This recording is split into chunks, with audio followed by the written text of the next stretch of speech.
Hi friends, welcome to our channel. ఈరోజు ఈ వీడియోలో వెన్న ఉండలు ఎలా ప్రిపేర్ చేసుకోవచ్చు అన్నది చూపించబోతున్నాను. ఇది చాలా ఈజీ స్నాక్ రెసిపీ అండి. ఎప్పటి నుంచో మన అమ్మమ్మలు నానమ్మలు చేసి పెట్టిన స్నాక్ రెసిపీ చేసుకోవటం చాలా ఈజీ, చాలా టేస్టీగా కూడా ఉంటాయి.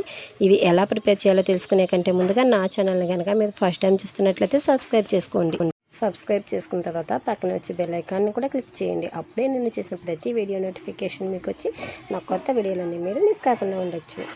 ఈ వెన్న ఉండలు ప్రిపేర్ చేసుకోవడానికి ముందుగా బియ్యాన్ని నానబెట్టుకోవాలండి. ఒక 5-6 గంటల పాటు నానబెట్టుకోవాలి. బియ్యాన్ని ముందుగా 2-3 సార్లు కడుక్కున్న తర్వాత నీళ్లు వేసుకుని 5-6 గంటల సేపు నానబెట్టి ఉంచుకోవాలి. ఇలా నానబెట్టిన బియ్యాన్ని నీళ్ళన్నీ ఓడిపోయేలాగా జల్లీలో వేసుకోవాలి. జల్లీలో వేసిన బియ్యం నీళ్ళన్నీ ఓడిపోయిన తర్వాత మిక్సీ జార్లో వేసుకుని మెత్తగా గ్రైండ్ చేసుకోవాలి. ఇందులో మనం నీళ్ళు యాడ్ చేయకూడదండి. బియ్యంలో నీళ్ళన్నీ ఓడిపోయిన తర్వాత కొంచెం తడిగా ఉన్న బియ్యాన్ని మిక్సీ జార్లో వేసుకుని మెత్తగా గ్రైండ్ చేసుకోవాలి. ఇలా మెత్తగా గ్రైండ్ చేసుకున్న తర్వాత జల్లెట్లో వేసుకుని జల్లించుకోవాలండి. ఈ పిండిని మనము చాలా మెత్తటి రేకుతో జల్లించుకోవాలండి. అంటే మనం అరిసెల పిండిని ఎలా అయితే మెత్తగా ఉండేలాగా జల్లించుకుంటామో అలాగే మెత్తటి రేకుతో వీటికి కూడా పిండి జల్లించుకోవాలండి. ఈ పిండి జల్లించుకునేటప్పుడు కూడా ఆరిపోకుండా మధ్యలో ఒత్తుకోవాలండి. నేను వీడియోలో చూపిస్తున్న విధంగా ఇలా దగ్గరికి నొక్కుంటే పిండి అనేది తడి ఆరిపోకుండా ఉంటుంది. మనం అరిసెలకు కూడా పిండిని ఇలాగే చేసుకుంటాం కదా. జల్లించేటప్పుడు మధ్యలో దగ్గరికి ఒత్తేసుకుంటే ఆ పిండి తడి అనేది ఆరిపోకుండా ఉంటుంది.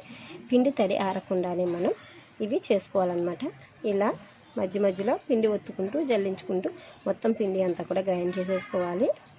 నేనైతే ఒక 1/2 kg బియ్యం తీసుకున్నానండి ఇవి ప్రిపేర్ చేసుకోవడానికి. మనం మిగతా అన్ని ఇంగ్రీడియంట్స్ కూడా వేసుకునే లోపుగా ఈ పిండిని ఇలా దగ్గరికి ఒత్తి పెట్టి ఉంచుకుంటే ఆరిపోకుండా ఉంటుంది తడి. ఇప్పుడు పెరుగుని నేను ఒక జల్లీలో వేసుకుని పెట్టుకున్నానండి. పెరుగులో ఉన్న వాటర్ అంతా కూడా కిందకి వెళ్ళిపోయి మనకి గట్టి పెరుగు అందులో ఉంటుంది. ఈ లోపుగా మనం ఇలా రెడీ చేసుకున్న పిండిలో 1 చెంచా జీలకర్ర వేసుకున్నాను, 1 చెంచా వాము వేసుకున్నాను, అలాగే సరిపడా సాల్ట్ కూడా వేసుకుంటున్నాను. మీకు నచ్చితే ఇందులో నువ్వులు కూడా వేసుకోవచ్చు. ఇప్పుడు నేను ఇందులో 3 స్పూన్ల వెన్న వేసుకుంటున్నానండి. నేను 1/2 kg బియ్యం తీసుకున్నాను కాబట్టి దానికి సరిపడగా 3 స్పూన్ల వెన్న అయితే నాకు కరెక్ట్గా సరిపోయింది. ఇప్పుడు ఇవన్నీ కూడా వేసిన తర్వాత ఒకసారి బాగా మిక్స్ చేసుకోవాలి. ఈ వెన్న ఉండలు ప్రిపేర్ చేసుకోవడం చాలా ఈజీ. మనం చిన్న ఉండలుగా ప్రిపేర్ చేసేసుకుని వాటిని ఫ్రై చేసేసుకోవటమే. ఈ ఉండలు ప్రిపేర్ చేసేటప్పుడు మనకి ఇంట్లో ఉన్న పిల్లల్ని పెద్దల్ని అందరినీ కూడా అందులో పార్టిసిపేట్ చేయించవచ్చు. ఇప్పుడు అందరూ కూడా ఇంట్లోనే ఉంటున్నారు కదా, పిల్లలందరూ కూడాను వాళ్ళకి ఏదో ఒకటి తినడానికి స్నాక్స్ ఇస్తామని పెడుతూ ఉండాలి. కాబట్టి మనం వాళ్ళని కూడా పార్టిసిపేట్ చేయించాము అంటే వాళ్ళకి ఇది చేసేటప్పుడు ఉన్న కష్టము తెలుస్తుంది, అలాగే వాళ్ళకి టైంపాస్ కూడా అవుతుంది. కాబట్టి వాళ్ళను కూడా ఇంక్లూడ్ చేసుకోండి ఇందులో. ఇప్పుడు ఇవన్నీ కూడా బాగా మిక్స్ చేసుకున్న తర్వాత మనం ఇలా జల్లీలో వేసి పెట్టుకున్నాం కదా పెరుగు, వాటర్ అంతా కారిపోయింది. ఆ పైన ఉన్న గట్టి పెరుగు లాంటిది ఈ పిండిలో కొద్దిగా వేసుకుంటూ మిక్స్ చేసుకోవాలి. ఒకేసారి మనం పెరుగు అంతా కూడా వేసేయకూడదు. ఎంత పడుతుంది అన్నది చూసుకొని కొద్దిగా వేసుకోవాలి. ఎందుకు అంటే మనం తడి పిండితో చేసుకుంటున్నాం కాబట్టి మనకి ఎక్కువ పెరుగు అయితే పట్టదు.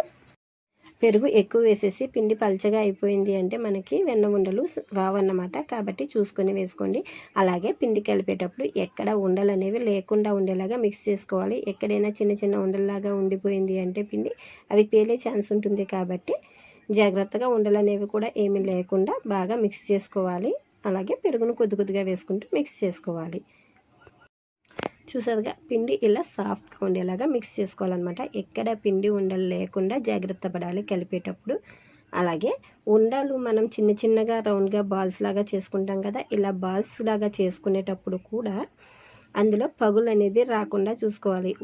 ఈ బాల్కి ఎక్కడైనా పగులు అనేది ఉన్నా, లేదు అంటే పిండి చిన్న ఉండలాగా ఉండిపోయినా అందులో, అప్పుడు మనకి ఈ వెన్న ఉండలు అనేవి పగలడం జరుగుతుంది. కాబట్టి చూసుకుని జాగ్రత్తగా చేసుకోవాలండి. ఉండలకి ఎక్కడ పగులు ఉండకూడదు, అలాగే పిండి కూడా ఎక్కడ ఉండలాగా కట్టకూడదు అనమాట. ఇప్పుడు ఇవన్నీ ఇలా ప్రిపేర్ చేసి పక్కన పెట్టుకున్న తర్వాత స్టవ్ పైన ఆయిల్ వేడి చేసుకుని, ఆయిల్ బాగా వేడైన తర్వాత మనం ప్రిపేర్ చేసి పెట్టుకుంచుకున్న వెన్న ఉండలను వేసుకుని ఫ్రై చేసుకోవాలి. అలాగే ఇవి వేయించేటప్పుడు కూడా మనం కొంచెం జాగ్రత్తగా ఉండటం మంచిదండి. ఎందుకంటే ఇవి అప్పుడప్పుడు పగిలే ఛాన్స్ ఉంటుంది మనం చేయటం సరిగా చేయకపోతే. అంటే ఎక్కడైనా ఉండలకి పగులు ఉన్నా కానీ, లేదు అంటే మనం పిండి కలిపేటప్పుడు ఎక్కడైనా చిన్న చిన్న ఉండల్లాగా ఉండిపోయినా, లేదు అంటే బాల్స్ ప్రిపేర్ చేసేటప్పుడు ఎక్కడైనా పగుల్లో ఉన్నా కూడా ఇవి పేలే ఛాన్స్ ఉంటుంది. కాబట్టి కొంచెం జాగ్రత్తగా దూరంగా ఉండి ఫ్రై చేసుకోవడం మంచిది. అలాగే ఈ ఫ్రై చేసుకునేటప్పుడు స్టవ్ను మీడియం ఫ్లేమ్లో పెట్టుకుని ఫ్రై చేసుకోవాలి. ఇవి కొంచెం లోపల నుంచి కూడా బాగా ఫ్రై అవ్వాలి కాబట్టి